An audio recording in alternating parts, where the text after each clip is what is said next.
लक्ष्मी आता कमवायला लागल तर माझी एकही गोष्ट ऐकणार नाही. रमा तर आधीपासूनच माझी नाहीये. आता लक्ष्मी पण नाही राहणार. एकटी पडून मी या घरात आता. जिजाबाई, तू एकटी नाही पडणार कधी.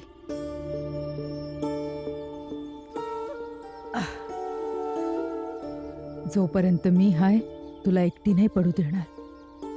तू जरी मला वेगळं केलंस तरी, पण मी तुला एकटी पडू देणार नाही कधी. माझ्या भावाशी लग्न करून आणलंय तुला, म्हणून मला तुझी चिंता आहे. माझं तुझ्यासोबत कसंही नातं असू दे, वटाणे सोडण्यात मदत मीच करेन तुला.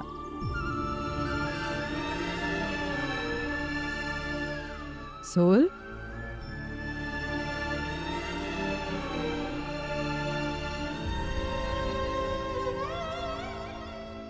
आत्या, आज माझ्या कामाचा पहिला दिवस आहे, आशीर्वाद द्या ना. तुला भरपूर यश मिळू दे आणि सांभाळून काम कर, ठीक आहे? वय.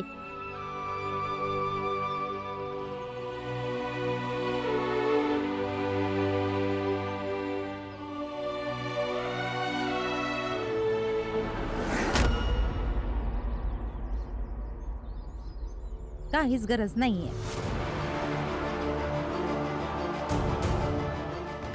जशी रमा आहे माझ्यासाठी, तशीच तू पण झालीयस.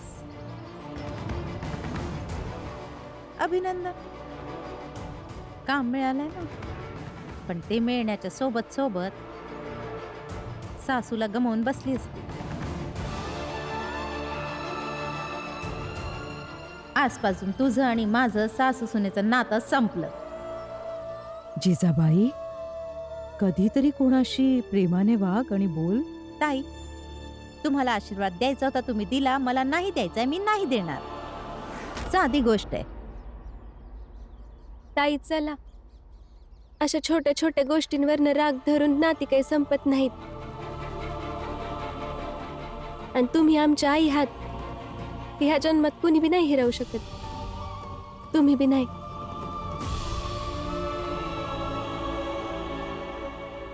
खरं बोलतेस रमा, नाती इतक्या लवकर संपत नाहीत ग. जा, तुम्ही दोघी कामावर जा आणि सांभाळून जा. हा, वय.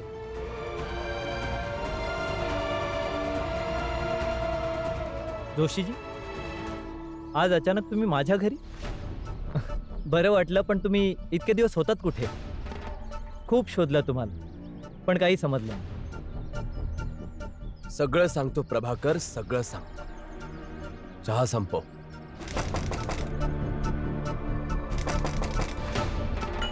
कोण? आम्ही प्रचंड देव. प्रचंड देव?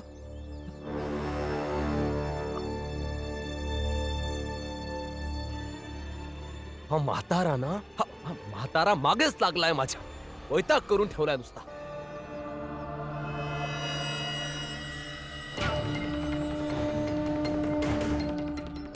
तू गळ्यात हे घालून बाहेर जागोजागी भीक मागशील तर लोक काय विचार करतील?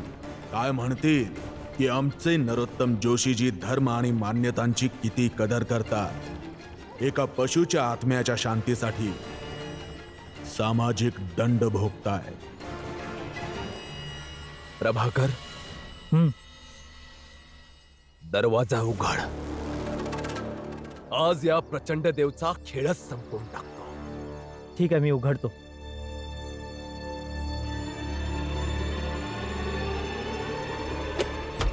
प्रचंड देवजी तुम्ही? नरोत्तम जोशी कुठे आहे? नरोत्तम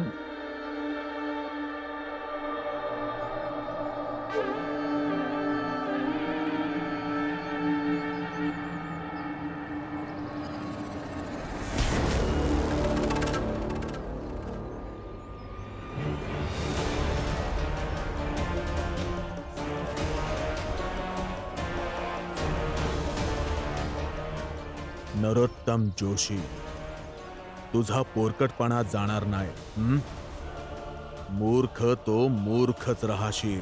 प्रचंड देव, मला चांगलंच ठाऊक आहे की तुम्ही मला इथे त्रास द्यायला आला आहात, परंतु आम्हाला याची काहीच गरज नाहीये. तुला त्रास द्यायला आलो नाही आम्ही. प्रचंड देव, मला खूप चांगल्या पद्धतीने माहिती आहे की तुम्ही इथे माझ्यावरचा राग काढायला आला आहात. अरे, तुम्हाला मी माझा आदर्श मानत होतो प्रचंड देव. तुमच्या पावलांवर पाऊल ठेवून चालण्याचा प्रयत्न करत होतो. तुमच्या यासाठीच तू आमचा अपमान केलास. आम्हाला आपला आदर्श मानायचास, म्हणूनच आमच्यासाठी अपमानजनक शब्दांचा वापर केलास तू. नरोत्तम जोशी, विसरलास का तू? आठव जरा की काय काय नाही बोललास तू आम्हाला. आठवतंय की नाही? तुम्ही फक्त धर्माचे ठेकेदार बनण्याचं सोंग करताय. ढोंगी आहात तुम्ही. ना तुम्ही त्या भीमरावाचा अधिकही बिघडवू शकलात, ना त्याला परीक्षा देण्यापासून थांबवू शकलात. निर्लज्ज आहात तुम्ही, निर्लज्ज. मला कळून चुकलंय की तुमच्याकडून काहीच होणार नाही. तर मालिश करून घ्या आणि मालिश केल्यानंतर स्वतःच्या हातात बांगड्या भरून घराच्या एखाद्या कोपऱ्यात जाऊन बसा तुम्ही. असो, आम्ही त्यासाठी नाही आलो. आम्हाला तुझी गरज आहे नरोत्तम जोशी. भीमराव आणि त्याच्या घरचे आमच्यासाठी, आमच्या जातीच्यांच्यासाठी धोका बनत चाललंय. आपल्या आपसातल्या भांडणांमुळे कदाचित तो भीमराव जिंकू शकेल.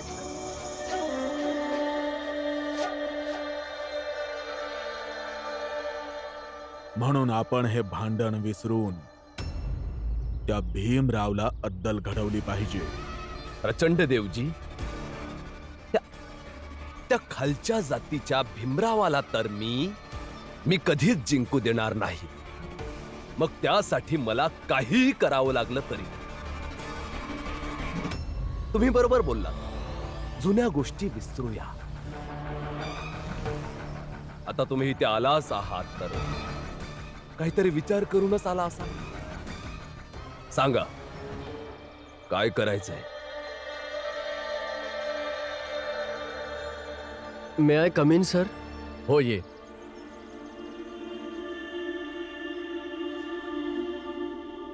सर, काय काम करू? सध्या तर काही काम नाही आहे. जे तुला समजेल ते कर.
नमस्कार वकील साहेब. प्रचंड देवजी,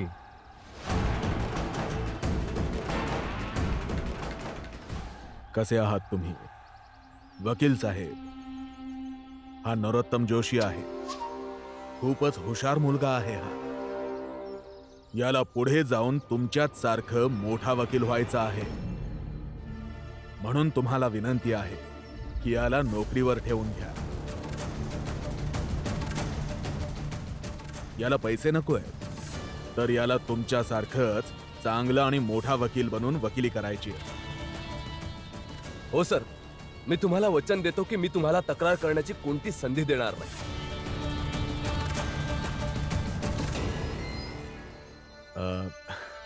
वकील साहेब, हा या खालच्या जातीच्या व्यक्तीपेक्षा खूप जास्त समजूतदार आमचा नरोत्तम जोशी आहे. बरं, तर तुम्हाला याची जात सुद्धा माहिती आहे? हो, ह्याची जात, ह्याची कुवत, ह्याची नस माहिती आहे वकील साहेब मला. माझ्याच कॉलेजमध्ये शिकतो हा. भीमराव,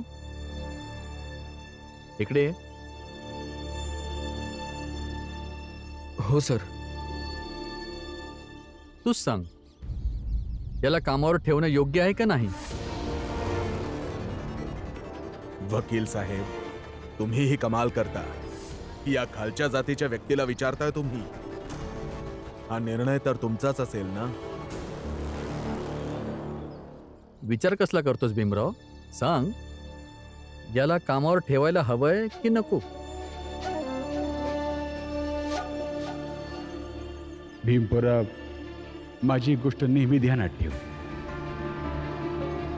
की कोणत्याही प्रतिभेच्या येण्यामुळं कोणा दुसऱ्या प्रतिभेचं नुकसान होत नाही. त्यामुळं कोणावरही व्यक्तिगत राग असू शकतो, परंतु कोणावरही कधीही व्यावसायिक राग ठेवू नकोस. सर, जर माझ्या म्हणण्यानुसार तुम्ही ठरवणार आहात की ह्यांना कामावर ठेवायचंय की नाही, तर मी हेच म्हणेन की ह्यांना नक्कीच कामावर ठेवायला हवं. संधी प्रत्येकाला मिळायला हवी सर. ठीक आहे नरोत्तम जोशी, ऑफिसमध्ये तू सुद्धा काम करू शकतोस. धन्यवाद सर. वकील साहेब, तुमचे खूप खूप आभार. अच्छा बरं, बाजूलाच एक नवी चहाची दुकान उघडली. जर तुम्हाला आक्षेप नसेल तर हरकत कसली? चला. चला.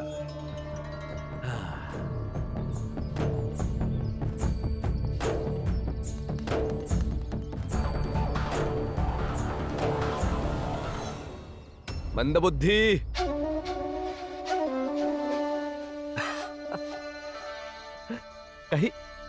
काहीच नाही ना शिकलास तू माझ्याकडून? जर तुझ्या ठिकाणी मी असतो तर तुला कधीच नोकरीवर ठेवू दिलं नसतं. म्हणून तर तुम्ही माझ्या ठिकाणी नाही आहात नरोत्तमजी.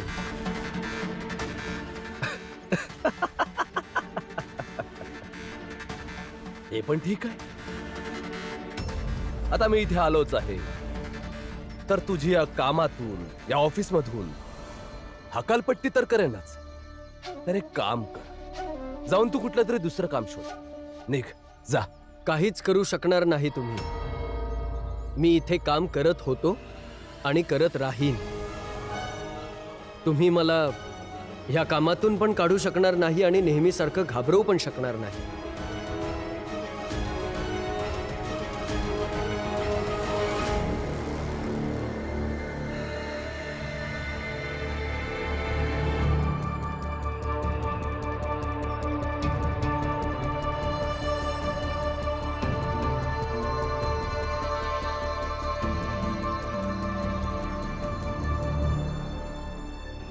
हे काय करताय तुम्ही?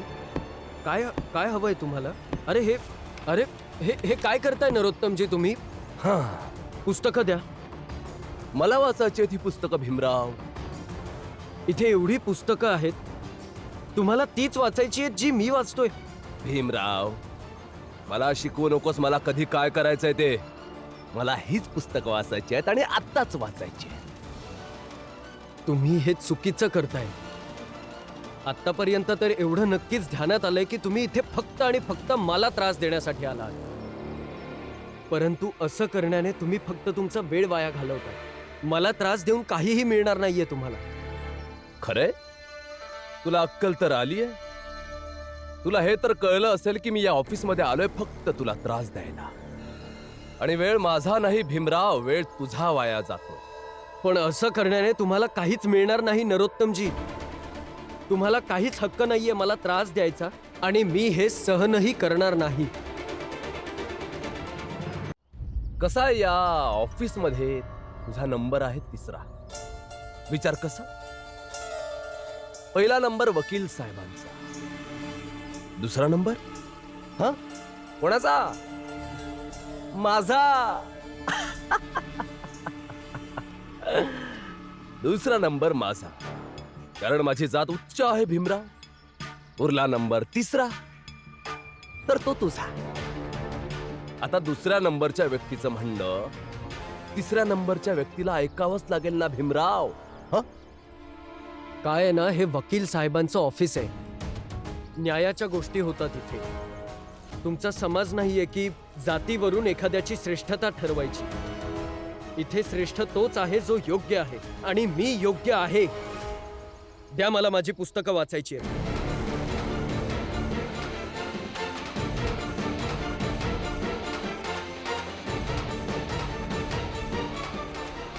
काय चाललंय हे? सर, मी इथे बसून पुस्तकं वाचत होतो. यांना तीच पुस्तकं वाचायची आहेत जी मी वाचतोय. हिसकावून घेतली माझ्याकडून. मला त्याच्याशी काही घेणं देणं नाहीये. तुमच्या आपापसातल्या भांडणामध्ये माझ्या ऑफिसचं नुकसान झालं नाही पाहिजे, समजलं? हो.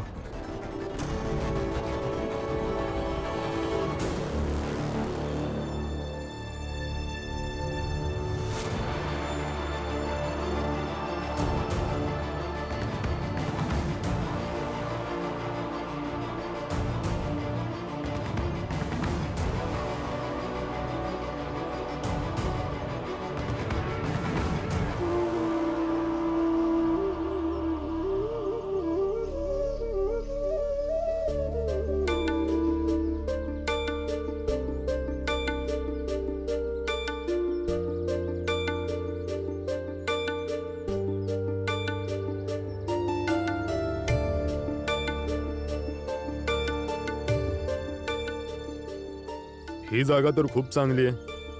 ही आपण संध्याकाळीच खरेदी करू. इथेच इमारत बांधूया. इमारत बांधायला किती वेळ लागेल आणि काय खर्च होईल याचा हिशोब करून दे.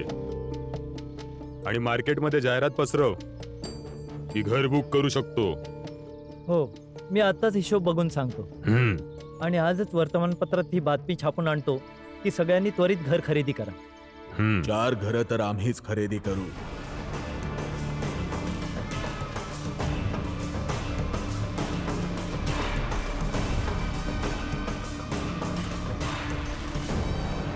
चार घर? पण तुम्ही कोण? नमस्कार उल्हासजी. आम्ही कोण आहोत ते रामजी सांगे. सांग रे.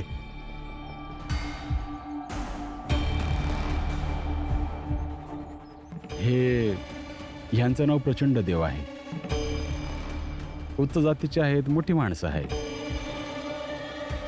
तर मग करून टाका बुक आणि कागदी कारवाई पूर्ण करा.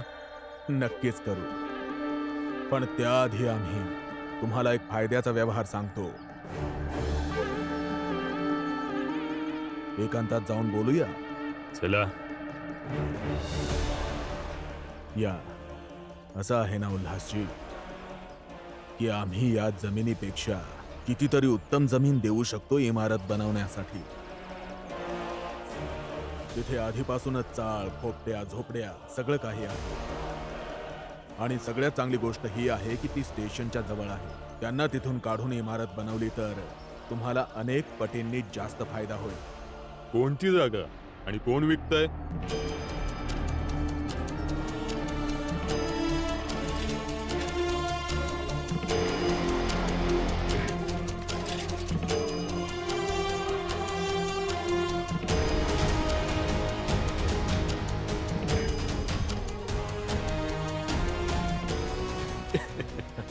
अरे वा, तुम्ही तयारीला लागा. आम्ही तिथेच बिल्डिंग बांधू. रामजी.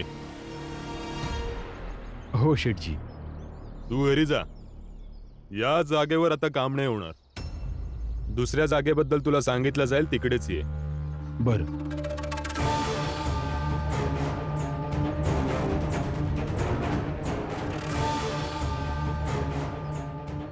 रामजी, आता जो खेळ झालेला आहे त्यामध्ये तुझ्या सोबत भीम आणि संपूर्ण चाळ भरडली जाईल. बघत रहा.